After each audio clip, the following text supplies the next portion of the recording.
عراق کے ایک عالم ہے علامہ محمود شیخ خطاب ان کا نام ہے، عظیم ایک اسکالر ہے اور بڑے بڑے عہدوں کے اوپر بھی، وزارت کے منصب پر بھی فائز رہے ہیں، بڑی دنیا انہوں نے دیکھی ہے۔ ایک کتاب لکھتے ہیں عدالت السماء کہ آسمان کی ایک عدالت ہے جو ابھی بھی لگی ہوئی ہے، جس کو لوگ بھول جاتے ہیں۔ اس کتاب کی خصوصیت یہ ہے کہ اس میں انہوں نے جو اپنی آنکھوں سے واقع دیکھے کہ جیسا کرو گے ویسا بھرو گے کیسے ہوتا ہے، یا اپنے کانوں سے سچے واقعات سنے، وہ اس کتاب میں درج کیے ہیں۔ وہ اپنے اس کتاب کے اندر لکھتے ہیں کہ ایک شخص تاجر ہے، نیک ہے، صالح ہے، عبادت گزار ہے، ہمدرد ہے، غمگسار ہے، بیمار ہو جائے تو عیادت کرتا ہے، ضرورت مند ہو تو ضرورتیں پوری کرتا ہے۔ اس کا کاروبار کیا ہے؟ یہ بھی عراق کے ہے، وہ شخص بھی عراق کا ہے۔ کہتا ہے عراق سے کچھ سامان لے کے شام میں ایکسپورٹ کرتے ہیں، شام سے کپڑے صابن اس طرح کی چیزیں لے کے عراق میں امپورٹ کرتے ہیں، یہ ان کا بزنس ہے۔ کرتے کرتے بوڑھے ہو جاتے ہیں، اپنے جوان بیٹے سے کہتے ہیں بیٹا میں بوڑھا ہو گیا ہوں، بیٹا میں بوڑھا ہو گیا ہوں، اب تم نے میرا بوجھ میرے ساتھ بانٹنا ہے، میرا بوجھ میرے ساتھ تقسیم کرنا ہے۔ اپنے اس بیٹے کو روانہ کر دیتے ہیں۔ خصوصاً قتل اور زنا کے بارے میں انہوں نے ایسے واقعات لکھے چشمدید یا مسموعات کہ انسان حیران و ششدر رہ جاتا ہے۔ اور بیٹے کو بھیجتے ہوئے کہتے ہیں اتق اللہ، بیٹا اللہ سے ڈرنا، اللہ سے ڈرنا، واحفظ شرف اخواتک، تیرے گھر میں تیری بہنیں ہیں، تم سفر پہ جا رہے ہو، اپنی بہنوں کی عزت کا خیال رکھنا۔ حالانکہ وہ تو گھر میں نہیں، سفر پہ جا رہے، کہتے ہیں تم دوسرے ملک میں جا رہے ہو، بڑے بڑے وہاں شہر ہیں۔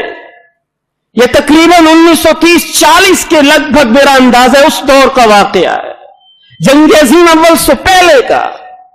کہتے ہیں کہ تم دوسرے ملک میں جا رہے ہو، اپنی بہنوں کی عزت کا پاس رکھنا، خیال رکھنا۔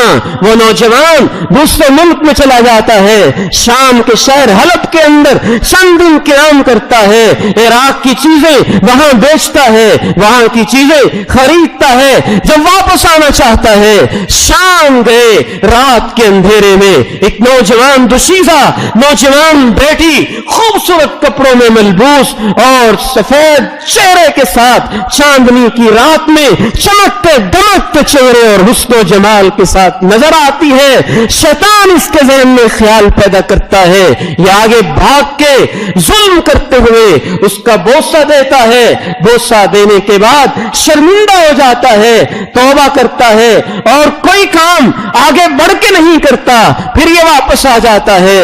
جب واپس آتا ہے اس کا باپ انتظار میں ہے، یوں اپنے گھر کی چھت پہ بیٹھا ہے، اور اس کے گھر کا ملازم جس کو ملازمت کرتے ہوئے زندگی کے 50 سال تقریباً وہ گزار چکا ہے، 50 سال سے اوپر گھر کے ملازم کی عمر ہے، کبھی اس نے گھر میں بری نگاہ سے ان کی بیٹیوں کو دیکھا نہیں۔ لیکن اچانک ایک دفعہ بیٹی کسی کام سے ملازم کو چیز پکڑانے آتی ہے، وہ اس کی بیٹی کو اور اس نوجوان کی بہن کو پکڑ کے اس کو بوسہ دیتا ہے۔ چھت پہ بیٹھے باپ یہ منظر دیکھتا ہے، وہ نوجوان واپس آ جاتا ہے۔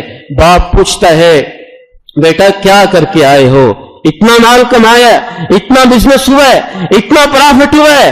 کہتے میں یہ نہیں پوچھنا چاہتا، میں بڑا شرمندہ ہوں بیٹے، میں اللہ کو گواہ بنا کے رب کی قسم دے کے تجھ سے پوچھتا ہوں کہ حلب شہر میں جہاں تم گئے تھے، کسی نوجوان بیٹی کا تم نے زبردستی بوسو کنار کا معاملہ کیا تھا اور اس کو بری نگاہوں سے دیکھا تھا، یہ مان جاتا ہے۔ پھر اس کا باپ کہتا ہے میرے گھر میں 50 سال کے قریب اس ملازم کو ہو گئے، اس نے تیری بہنوں کو کبھی بری نگاہوں سے نہیں دیکھا، ایک دن اس نے بھی مغرب کے قریب، مغرب کے بعد تیری بہن کا جب زبردستی بوسہ لیا، مجھے اسی وقت خطرہ ہو گیا تھا کہ تو نے اپنی بہنوں کی عزت کی حفاظت نہیں کی ہے۔